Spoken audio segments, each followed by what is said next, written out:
Šo raidījumu ir apmaksājuši Džoisas Maieres kalpošanas draugi un partneri.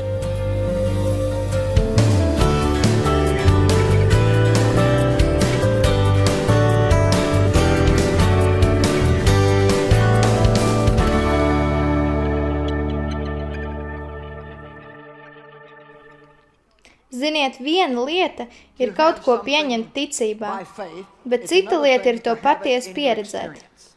Viena lieta ir, ka tev kaut kas pieder likumīgi. Ir daudz svētības, kas mums pieder likumīgi, jo Kristus ir nomiris, viņa asins ir tikušas izlietas, viņš ir noslēdzis jaunu derību savās asinīs. Un mēs, kā no jauna piedzimuši ticīgie, mēs esam Jēzus līdzmantnieki, un mums ir mantojums. Tas mums pieder likumīgi, tas ir mūsu, taču šī mantojuma saņemšana reizēm kļūst par problēmu priekš cilvēkiem. Izraels iznāca ārā no Ēģiptes jūga, viņi bija vergi Ēģiptē. Tas ir tāpat, kā būt par grēka vergu. Dievs viņiem sūtīja atbrīvotāju Mūzu, viņš sūtīja mums atbrīvotāju Jēzu Kristu, un mēs esam atbrīvoti no verdzības grēkam. Viņi iznāca ārā no faraona verdzības un devās uz vietu, ko sauc par apsolīto zemi. Mēs nākam ārā no grēka verdzības, un mēs dzirdam visu par Dieva apsolījumiem, un mēs sākam mācīties, kā tos pielietot savā dzīvē. Izrēlam bija jāiziet cauri vietai, kuru Bībele sauc par tūkstnesi. Tas bija 11 dienu gājiens, ja viņi būtu gājuši pa taisno cauri tūkstnesim. Tomēr viņiem bija nepieciešami 40 gadi, nožēlojami, sāpju piepildīti gadi, līdz kamēr beidzot tikai daži no viņiem iegāja apsolītajā zemē. Starp citu, lielākā daļa tā arī neiegāja. No vairākiem miljoniem cilvēku, kas izgāja no Ēģiptes, man šķiet apmēram 1,5 miljonus ar bērniem, pavisam nedaudzi iegāja apsolītajā zemē. Jozuā, Kālebs un daži no bērniem, kas vēl nebija sasnieguši pilngadību mirklī, kad Dievam apnika viņu izgājienu, viņš sacīja, jūs neieiesiet apsolītajā zemē. Mēs šodien skatāmies uz viņu stāstu un kratām galvas. Mēs domājam, cik stulbi. Ja jau tas bija tikai 11 dienu ceļojums, tad kā gan tas jums aizņem 40 gadus, lai tur nonāktu? Taču mums ir jāpamostas un jāieraug realitāte. Mums jāsaprot, ka daudzi no mums jau pārāk ilgi klīst apkārt vieniem un tiem pašiem kalniem atkal un atkal. Un mana vēsts priekš jums šodien ir tāda, ka pienācis laiks iet cauri un ātri virzīties uz apsolīto zemi. Viņi domāja, ka viņu ienaidnieki bija viņa problēma. Hetieši, hīvieši, jebusieši un kanānieši. Un mums visiem ir savi ieši. Tie var būt slikti vīrieši, nepatīkami kaimiņieši, slimībieši, nabadzībieši un sliktie pagātnieši. Mums visiem ir savi ieši, un mēs domājam, ka viņi ir mūsu problēmas. Vēlnieši, tas ir vēlns, ja tikai viņš mani atstātu vienu, ja šis, ja tas, ja vēl kaut kas. Bet, kad es sāku pētīt šo jautājumu daudz gadus apakaļ un iedziļinājos tajā arvien dziļāk, es skaidri sapratu no rakstiem, ka viņu ienaidnieki nebija viņu problēma. Jo, redziet, Dievs bija viņu pusē. Un ja Dievs ir ar mums, kas būs pret mums? Šajā pasaulē nav nekā, kas varētu mūs uzvarēt. Ja vien Dievs ir ar mums, un Dievs bija ar viņiem. Viņš viņiem sacīja, ja jūs darīsiet to, ko es jums saku, jūs varēsiet ātri pāriet tūkstnesim un izbaudīt manus apsolījumus. Taču viņi to nedarīja. Problēma nebija viņu ienaidniekos. Tie nebija kanānieši, ferizieši, hīvieši, tie nebija visi viņu ienaidnieki, tie nebija milži, kas tur dzīvoja. Problēma bija viņu nepareizajā domāšanas veidā un attieksmē. Viņi nemācēja domāt veidā, kurā Dievs gribēja, lai viņi domā. Tu pilnīgi noteikti vari atbrīvoties no jūga, izmainot savas domas un izmainot savas domas tikt atbrīvots, ja vien tu iemācīsies domāt veidā, kurā Dievs grib, lai tu domā. Ir neiespējami iegūt uzvaru, domājot domas par sakāvi. Ir neiespējami būt laimīgam, domājot par skumjām un depresiju. Ir neiespējami būt brīvam no grēka, domājot, ka tu esi grēka vergs. Bībelē ir labs piemērs atrodams vēstulē Romiešiem 6. nodaļā. Romiešiem 6. nodaļa 2. pantā Pāvils saka, kā jūs varat dzīvot grēkā, būdam miruši grēkam. Bībelē ir teikts, ka Kristus nomira, mēs nomirām viņā. Viņš paņēma grēku pie krusta, un tādēļ mēs esam miruši grēkam un dzīvi taisnumam. Zina, ko tas nozīmē? Ir daļa no tevis, no jauna piedzimusī daļa no tevis, kura nevēlas neko kopīgu ar grēku. Tā ir mirusi grēkam. Tādēļ tagad, kad tu grēko, tu jūties slikti. Pirms piedzimšanas no jauna, grēkošana tev nelika justies slikti, tev bija vienalga, tev patika grēkot, to izbaudīji, bet mirklī, kad tu piedzimi no jauna, tev parādījās jauna veida problēmas, jo tu vairs nevari komfortabli grēkot. Tas tev padara nožēlojami, tātad tevī ir daļa, kas nevēlas grēkot. Neskatoties to, tu vēl joprojām esi miesā, tev ir neatjaunota domāšana, mežonīgas un nekontrolējamas emocijas un stūrgalvīga griba, pie kuras ir jāstrādā Dievam un svētajam garam. Tas arī ir tavs patiesais tūkstnesis. Mūsu dvēsele, līdz tā tikus atjaunotas ar Dievu vārdu, ir mūsu tūkstnesis. Mums ir jāiemācās ļaut Dievam, kurš ir mūsu garā, iekļūt mūsu dvēselē. Viņš nevēlas vienkārši dzīvot šajā nelielajā vietā garā. Viņš vēlas iekļūt arī tavā prātā, tavās emocijās, tavā gribā, tavās finansēs, tavās attiecībās, tavās izklaidēs, un visbeidzot viņš vēlas, lai viņu redz caur tevi, kā gaišu mirdzošu gaismu, lai pasaule varētu teikt, tam cilvēkam ir kaut kas tāds, ko es vēlos. Dodiet, kas Dievam slavu. Tātad Romiešiem 6.2 ir teikts, mēs esam miruši grēkam, bet tad Romiešiem 6.11 ir teikts, tāpat spriediet arī jūs par sevi, ka esat miruši grēkam un dzīvi taisnumam. Man tas patīk, jo vārds spriediet ir jūsu prāta process, tādēļ jūs tikpat labi varētu sacīt, ka Romiešiem 6.2 ir teikts, jūs esat miruši grēkam, bet tad Romiešiem 6.11 ir teikts, tādēļ tagad domājiet, ka esat miruši grēkam, ticiet, ka esat miruši grēkam. Tādēļ mēs sakām, es esmu miris grēkam un dziedam dziesmas par to, ka esam brīvi Kristu, bet tad mēs baidāmies no grēka. Mēs sakām, man ir atkarība, man ir šis un man ir tas, es nespēju tikt tam pāri, tas ir pārāk smagi, es nevaru to pārvarēt, un tā mēs paliekam iesprostot šajā tuksnesī. Mums ir jāsāk domāt tā, kā domā Dievs, un sacīt to, ko saka Dievs. Un tas mums palīdzēs tikt ātri cauri tuksnesim un sākt dzīvot Dieva apsolījumos. Ar Dieva palīdzību tu vari kontrolēt savu domāšanu. Ar lielu palīdzību no svētā gara, ar lielu paļaušanos uz svēto garu, tu vari kontrolēt savu domāšanu. Bet tas nenotiks līdz mirklim, kad tu iemācīsies pārbaudīt savas domas, un es to saucu šādi, domā, par ko tu domā. Cilvēks iet tur, kur viņu ved prāts. Ja tev nepatīk tava dzīve, ej uz mājām un pārbaudi sevi. Padomā, par ko tu esi domājis. Pārbaudi sevi, un tai vietā, lai noveltu vainu uz visu pārējo, vienkārši paprast sev, vai nav pienācis laiks atbrīvoties no savas nepareizās domāšanas. Āmen! Noskaņo savas domas un domā par pareizajām lietām. Vai ziniet, viena no vispopulārākajām, divas no populārākajām rakstvietām, kuras mēs, manuprāt, izmantojam mācot par prātu, ir 2. Korintiešiem 10.4 un 5. Mūsu cīņas ieroči nav miesīgi, bet spēcīgi Dievu priekšā cietokšu noārdīšanai, noārdot iedomas, prātošanas un teorijas, pakļaujot katru domu, lai tā būtu paklausīga Jēzum Kristum. Tātad mēs zinām, ka mūsu prātā risinās cīņa, nepareizas domas, prātošana, teorijas, kuras nesaskan ar Dievu vārdu. Bībele mums uzliek atbildību atrast šīs domas un noārdīt tās. Patiesību sakot, tev tas nav jādara vienam pašam, jo, kad tu sāc paļauties uz svēto garu, viss, kas tev jādara, ir jāsaka, Dievs, es tev lūdzu, palīdz man apzināties mirkli, kad es domāju nepareizas domas. Vienkārši lūdzu, Dievs ļauj man atpazīt nepareizas domas katru reizi, kad es tās domāju. Neļauj man vienkārši sēdēt un domāt muļķīgas lietas. Ļauj man apzināties, ka domāju nepareizi. Un mirklī, kad tu sāksi šādi lūgties, tu sāksi apzināties, man nav jādomā par šo lietu.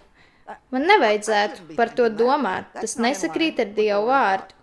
Un veids, kā tiek noārdīti mūsu prāta cietokšņi, ir caur apzinīgu un smalku Dieva vārdu studēšanu, kas arī ir daļa no tā, ko jūs šodien darāt šeit. Es aplaudēju jums, jo jūs ziedojāt piektdienas vakaru, ballīšu vakaru. Darba nedēļa ir galā, un jūs varējāt darīt visu, ko vēlties. Jūs varējāt tērēt savu naudu uz lietām, kas jums nenes nekādu labumu. Jūs varējāt būt vietās, kurās jums nav jābūt, vai arī jūs varējāt palikt mājās un gulēt dīvānā, jo esat noguruši no darba nedēļas. Bet jūs esat šeit, tūkstošiem cilvēku, pilna zāle, lai studētu Dieva vārdu un pielūgtu Dievu. Es jums aplaudēju. Bet es arī gribu jums pateikt, un es negribu, lai jūs zaudējat drosmi, bet ar to vēl nepietiek, lai jūs dzīvot uzvarā. Jums būs jāmostās un jāturpina studēt rīt no rīta. Tad lūdzieties, tad slavējiet. Ejiet uz draudzi arī nākamajā dienā, varbūt vēl nākamās dienas vakarā, ejiet uz draudzi nākošās nedēļas vidū, skatieties manu televīzijas programmu, katru dienu, visu nedēļas garumā, klausieties dievkalpojumus no sava iPad un no sava telefona, turpiniet studēt Dievu vārdu. Un pavisam drīz jūs sāksiet domāt pavisam citā veidā. Romiešiem 12.2 ir teikts, netopiet līdzīgi šai pasaulē, bet pilnībā izmainieties caur absolūtu jūsu prāta atjaunošanu, lai jūs varētu saprast Dieva gribu, to, kas ir labs, pilnīgs un perfekts. Paldies, es arī jūs mīlu. Jeremijas 4.14. Cik ilgi tevī mājos nelietīgas un aizvainojošas domas? Man tas patīk. Jeremijas 4.14. Cik ilgi tevī mājos nelietīgas un aizvainojošas domas? Šī ir pirmā lieta, kuru es atradu, kas pēc manām domām bija problēma izrēliešiem, kuras dēļ viņiem bija nepieciešams tik ilgs laiks, lai nonāktu līdz uzvarai. Tā arī bija par iemeslu tam, kādēļ daudz no viņiem tā arī nesasniedz uzvaru. Un vai ziniet, diemžēl ir ļoti daudz cilvēku, kas tic Jēzum un nonāks debesīs, bet viņi nekad neizbaudīs uzvaru šeit uz zemes. Vai jūs to zinat? Jums nav jāiegūst uzvaru, lai nonāktu debesīs. Jūs tiekat glābti caur Jēzus asinīm. Bet, lai izbaudītu šo ceļojumu, jums ir nepieciešama uzvara. Un, manuprāt, uzvara ir nepieciešama, lai jūs spētu pareizi liecināt citiem. Viņiem jāredz, kā tas strādā jūsu dzīvē. Āmen. Tātad pirmā lieta, ko, manuprāt, viņi darīja nepareizi, viņiem nebija pozitīva redzējuma par savu nākotni. Viņi vienmēr runāja par pagātni. Viņi domāja, ka viņu pagātne noteiks viņu nākotni. Bet es esmu šeit, lai jums pateiktu, ka neskatoties uz to, kas ir noticis jūsu pagātnē, neskatoties uz to, kas arī jums notiek šobrīd, tas nespēja jūs atturēt no pārsteidzoši apbrīnojamas nākotnes, ja vien jūs iemācīsieties ieraudzīt garā.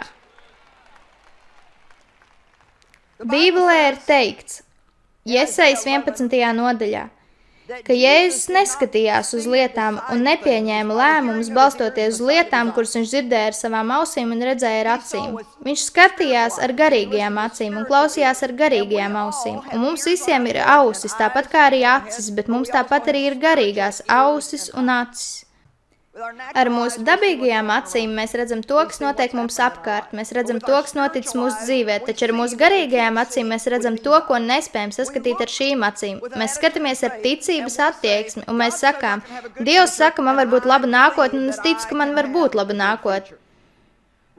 Nesen es biju Starbucks kafejnīcā kaut kur Jūtā. Kāda sieviete man atpazina un iesāka ar mani runāt. Viņa sacīja, es uzrakstīju jūs kalpošanai un izstāstīju visu par savām problēmām un tā tālāk, un viņa sāka man stāstīt visu par savām problēmām. Viņa sacīja, jā, es jums pateikšu. Viņa sacīja, visa man dzīve ir bijusi kājām gaisā. Un, protams, es to neteicu viņai, jo negribēju aizvienot viņas jūtas, bet, kad es no turienes aizgāju, es nodomāju, kundzīt, arī man dzīve ir bijusi kājām gaisā, bet, es esmu apakaļ uz kājām. Amen. Viņa apstājās pie, mana dzīve ir kājām gaisā.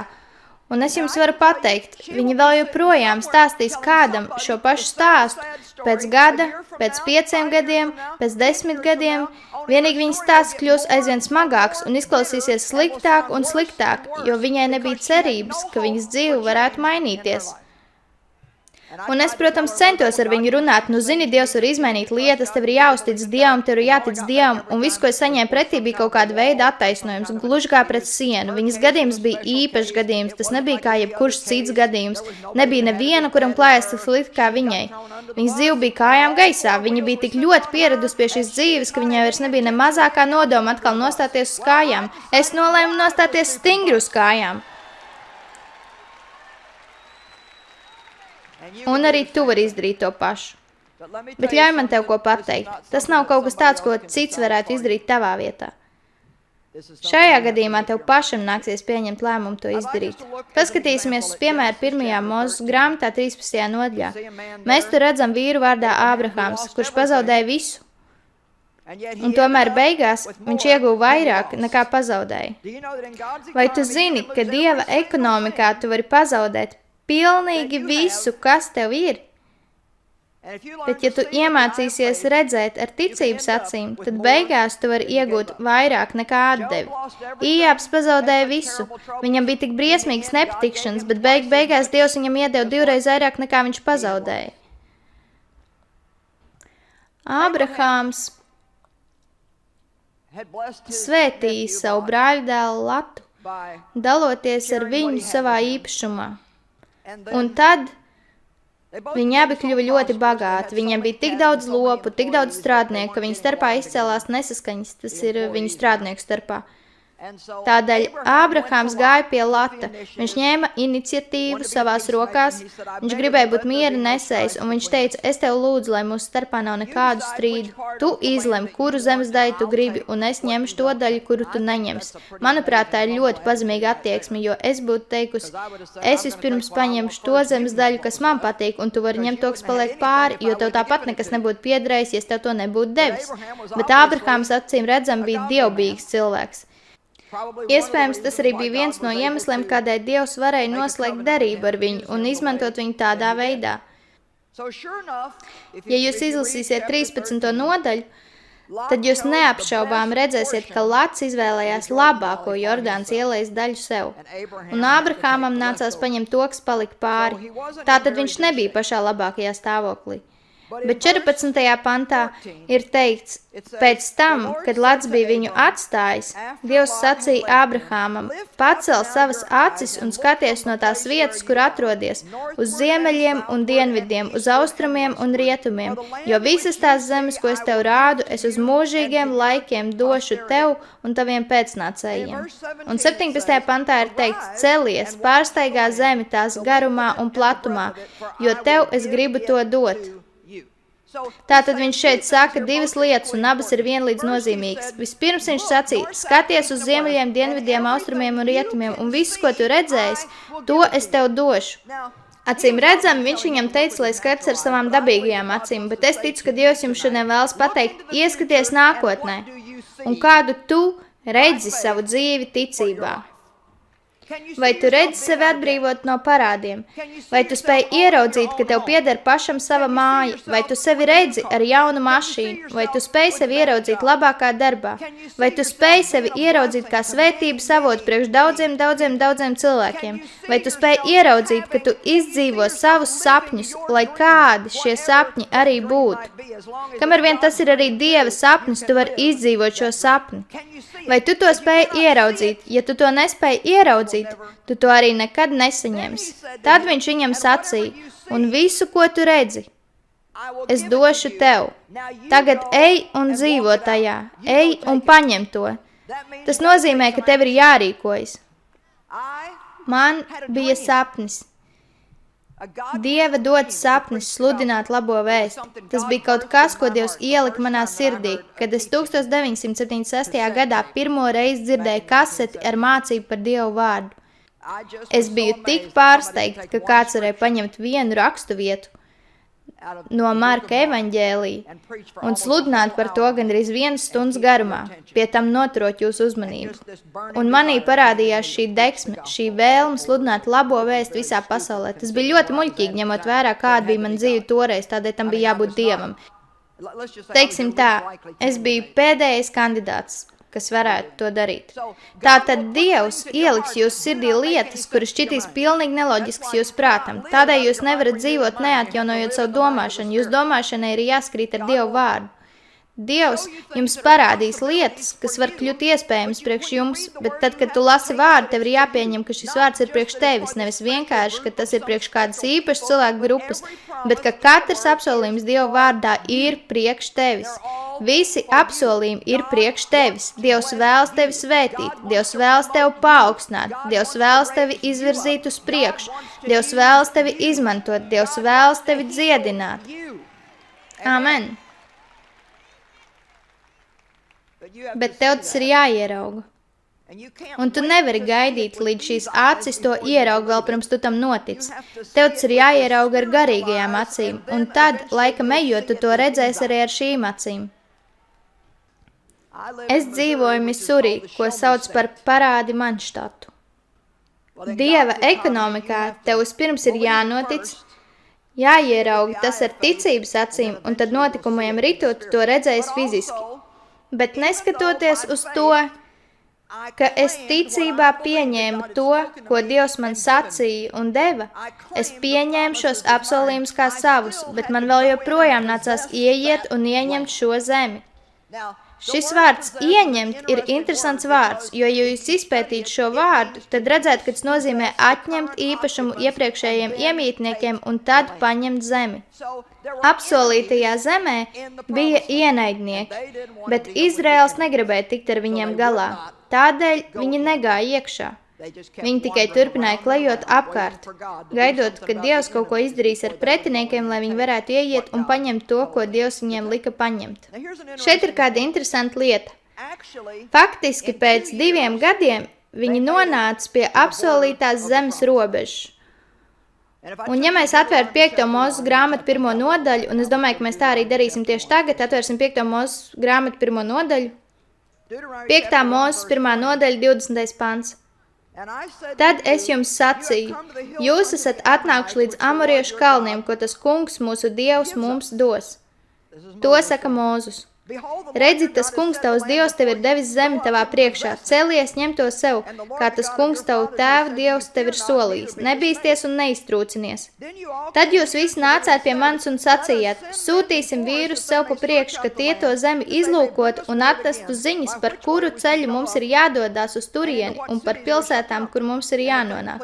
Man jūs sacītais labi patika, un es no jums izraudzīju 12 vīrus pa vienam vīram no katras cilts. Mēs viņus saucam par 12 spiegiem, kur iegāja pārbaudīt apsolīto zemi. Un, protams, 25. pantā teikts, un tie ņēma savās rokās zemes augļus un atnesa tos mums un stāstīja mums un sacīja, tā zeme, ko tas kungs mūsu Dievs grib mums dot, ir laba. Skatieties 26. pantu, bet jūs paši negribējāt iet kalnu un pretojāties tā kunga mūsu Dieva pavēlei. Man nav laika izskatīt visu šīs lietas, bet vēlāk viņi nolēma, tagad mēs tomēr iesim, un Dievs sacīja, nē, nemēģiniet ieiet tagad, jo tagad es neesmu ar jums. Jums bija jāiet tad, kad es jums teicu. Un tā viņi bija pie apsolītās zemes robežas, kad Dievs viņiem sacīja, tagad ir tas laiks iet un ieņemt zemi, bet viņi negāja. Viņi pretojās tam kungam, un viņiem nācās klejot vēl 38 gadus pa tūkstnes. Un daudz no viņiem tur nomira. Es jums šodien vēlos kaut ko iemācīt. Kad Dievs jums saka, ir pienācis laiks tikt ar kaut ko galā,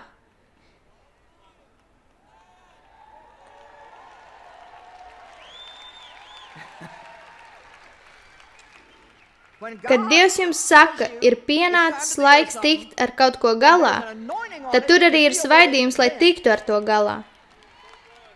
Un tu nevari to atlikt līdz ērtākam laikam, vai arī līdz laikam, kad tavuprāt tas būs vieglāk, vai arī līdz laikam, kad tev šķiet, ka tu esi gatavs, jo varbūt tad tev liksies, vai zini, man tiešām ir apnikuši šī situācija, tādēļ es to atrisināšu tagad. Iespējams, tu atklāsi, ka pār tevi nav šis Dieva svaidījums šajā mirklī. Mums ir jāsaprot, ka tad, kad Dievs aizskar kādas lietas mūsu dzīvē, mums tas ir jāuztver nopietni. Ja tu zini, ka Dievs ar tevi strādā pie tavas sliktās attieksmes, tad tiec ar to galā. Ja tu zini, ka Dievs vērš tavu uzmanību par nepiedošanu tavā sirdī, tad tiec ar to galā. Nemeklē muļķīgus attaisnojumus par to, cik tas ir grūti piedot cilvēkiem. Es jums pateikšu, kas ir grūti. Neieredzēt cilvēkus ir daudz grūtāk nekā piedot cilvēkiem. Piedošana ir viegla salīdzinājumā ar ienīšanu, rūgtumu un atraidījumu, salīdzinājumā ar to, ka šī inde ir patstāvīgi jūsos. Ja Dievs ar jums runā par kādu ieradumu, par kādu kaitīgu ieradumu, kas jums ir, ja Dievs uz to norāda ar savu pirkstu, tad jums pat nav jāiedomājas, ka jūs to nevarat. Jo Dievs jums nekad nenorādīs uz kaut ko, nedodot jums spēju nonākt līdz uzvarai. Bet jums tam ir jātic. Es vēlos padalīties ar stāstu, kas atnāca pa e-pastu. Karls raksta no Viskonsīnas un saka, jau sākot no 9. klases centos izbeigt no dzīves grūtībām. Bērni mani apcēla skolā, jo bija maza auguma. Vecais tēvs man 9 gadu vecumā iedeva pirmo reizi nobaudīt alkoholu, un tā es ātri kļuvu atkarīgs, nonācu cietumā uz 7 mēnešiem. Pēc vairākiem gadiem es dzirdēju, kā Džois runā konferencē, kopš tā mirkļa klausos viņas raidījumus līdz pat šai dienai.